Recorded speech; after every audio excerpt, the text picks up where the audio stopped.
විශ්වය අනන්තයක් දක්වා පැතිරෙනවා. ඒ කිසිදා ගවේෂණය කොට නිමා කළ නොහැකි. ඒ නිසා මේ විශාල විශ්වයේ සෑම තත්පරයකම කුමක් සිදු වෙනවා ඇද්ද? මේ වීඩියෝවෙන් අපි එකින් එක ඒ ගැන කතා කරමු.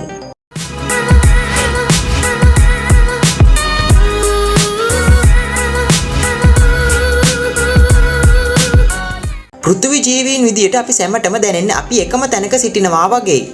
මොකද අපි චලනය වෙන බවට එක ලක්ෂණයක්වත් දිස්වන්නේ නැහැ. නමුත් අපි නොනවත්වාම චලනය වෙන බව තේරුම් ගන්න අහස බැලුවොත් නම් ඇති. සූර්යය වටා කක්ෂගත වන පෘථිවිය පැයට කිලෝමීටර 1,80,000ක් තරම් වේගයකින් චලනය වෙනවා. ඉතින් සෑම තත්පරයකම පෘථිවිය අභ්‍යවකාශය තුල කිලෝමීටර 30ක් චලනය වෙනවා. අපේ දැනුමට අමතරව යමක් පවසනවා නම් ඇත්තටම පෘථිවිය කක්ෂගත වන්නේ සූර්යය වටා නෙවෙයි. පොදු ස්කන්ධ කේන්ද්‍රය වටායි.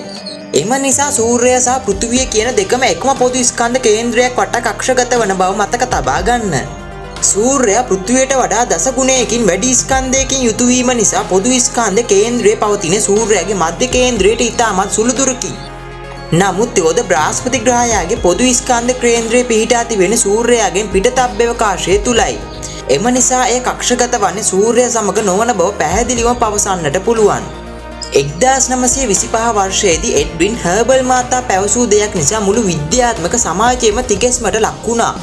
එහෙනම් ශීරපතේ මන්දාගිනී හැරුණකොට මේ විශ්වය තුල ගැණිය නොහැකි තරම් මන්දාගිනී ඇති බවයි. 1929 වර්ෂයේදී වැඩි දියුණු කළ දුරේක්ෂ වලින් විශ්වය නිරීක්ෂණය කිරීමේදී එම මන්දාගිනි වලින් පැමිණෙන ආලෝක වර්ණාවලි සුළු වශයෙන් රතු පැත්තට හැරෙන බව හෙළි වුණා. එඩ්වන් හර්බල් මහතා පවසා සිටියේ ඉන් පැවසෙන මන්දාගිනි සමූහයන් එකිනෙකාගෙන් වෙන්ව ඈතට වේගෙන් ගමන් කරන බවයි. ඒ වගේම දුරින් පිහිටි මන්දාගිනි වල වේගය සහ එම මන්දාගිනි වලට පෘථිවියේ සිට ඇති දුර අතර සම්බන්ධයක්ද තිබෙනවා. එතුමා තමයි විශ්වයේ ප්‍රසාරණය වෙන බව ප්‍රථම වතාවට පවසා සිටියේ. ඉතින් අප පෘථිවියේ සිට ආලෝක වර්ෂ මිලියන ගණනක් දුරින් පිහිටා තිබෙන විශ්වය සෑම තත්පරයකටම කිලෝමීටර 68ක් තරම් වේගයකින් ප්‍රසාරණය වෙනවා. මේ විශ්වයේ තිබෙන සියලුම තාරකාවන් සෑදී ඇත්තේ වායුන් සහ ප්ලාස්මා වලින්. අපේ සූර්යයා නම් වැඩිපුරම සෑදී තිබෙන්නේ හයිඩ්‍රජන් සහ හීලියම් වලින්. නමුත් ඊට අමතරව ඔක්සිජන්, නයිට්‍රජන් සහ ඊටම සුළු වශයෙන් අනිකුත් වායුන්ද තිබෙනවා. ඒ වගේම තමයි සූර්යයාගේ අභ්‍යන්තරයේ න්‍යෂ්ටික විලයන ක්‍රියාවලියක්ද සිදු වෙනවා. එහිදී සිදුවන්නේ හයිඩ්‍රජන් පරමාණු හීලියම් බවට පත්වීමයි. අන්න එම ක්‍රියාවලිය නිසා තමයි සූර්යයා අභ්‍යවකාශය තුල ස්ථාවරව පවතින්නේ. මොකද සූර්යයාගේ ස්කන්ධය විසින් ඇති කරන ගුරුත්ව බලයෙන් ඒ තෙරපීමකට ලක් වෙනවා. නමුත් කෝ එක තුල සිදුවන න්‍යෂ්ටික විලයන ක්‍රියාවලිය විසින් ඇති කරන තාප පීඩනයෙන් කෝ එක පිටතට ප්‍රසාරණය කිරීමට උත්සාහ දරනවා. ඉතින් ගුරුත්වාකර්ෂණය සහ තාප පීඩනය සමසමව පවතින තාක් සූර්යයා සමබරව පවතිනවා. නමුත් හයිඩ්‍රජන් වායුව නිමා වූ විට එහි සමබරතාව බිඳ වැටි සූර්යයා විනාශයට පත් වෙනවා. මතක තබා ගන්න සෑම තත්පරයකම සූර්යයා විසින් හයිඩ්‍රජන් ටොන් මිලියන 1ක් දහනය කරනවා. ඉතින් තවත් වසර බිලියන 5කින් පමණ සූර්යයාට දහනය කරන්නට එකම හයිඩ්‍රජන් පරමාණුවක්වත් ඉතුරු වෙන්නේ නම් නැහැ.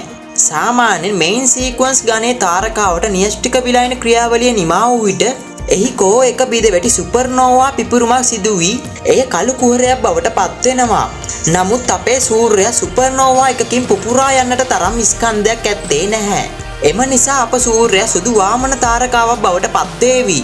නමුත් අප සූර්යයාට වඩා විශාල තාරකාවක් නම් සුපර්නෝවා පිපුරුමකින් පුපුරා යනවා. එම සුපර්නෝවා පිපුරුමකින් මුළු මන්දාගිනියම ආලෝකමත් වෙනවා. ඉතින් සෑම තත්පරයකම අපි දන්නා විශ්වය තුල සුපර්නෝවා 30ක් පමණ සිදු වෙනවා. අප පෘථිවිය තුලදී නම් සෑම තත්පරයකටම දරුවන් 4 දෙනෙක් පමණ මෙලොව එළිය දකිනවා. ඔබේ සිරුරේ වූ සෛල මිලියන 1.6ක් පමණ මරණයට පත් වෙනවා. ඒ වගේම පෘථිවියේ වායු ගෝලයට කාබන් ඩයොක්සයිඩ් රාත්තල් මිලියන 2.5ක් පමණ නිදහස් වෙනවා. ඉතින් මේ අප්‍රමාණ වූ විශ්වය ගැන අපි තවමත් දන්නේ බොහොම පොඩ්ඩයි. ඒත් මිනිස්සුયો විදියට අපේ තියෙන කුතුහලයේ හින්දා කවදාවත් අපි නැවතෙන්නේ නැහැ. දිගටම අලුත් දේවල් සොයාගෙන යනවා. ඉතින් විශ්වය පුරා සැරිසරන ගමනේදී අනිවාර්යයෙන්ම මගේ channel එක subscribe කරලා දිගටම එකතු වී සිටින්න. ඉතින් තවත් කෙනෙකුට මේ වීඩියෝ එක පේන ෂෙයා කරලා ඔවුන් නොදන්න දේවල් ඔබ නොදන්න දේවල් සියල්ල බෙදා හදාගන්න අමතක කරන්න එපා. ඉතින් තවත් දවසක මේ වගේම සුවිශේෂී වූ වටින කියන වීඩියෝ එකකින් ළඟදිම දවසක ඔබ හමු වෙනවා. ඉතින් එතෙක් රැඳිලා සිටින්න දිගටම ඔබේ ආදරණීය විස්ම පියසත් එක්ක. අදට අපි ගිහින් එන්නම් ඔබට සුබම සුබ දවසක්.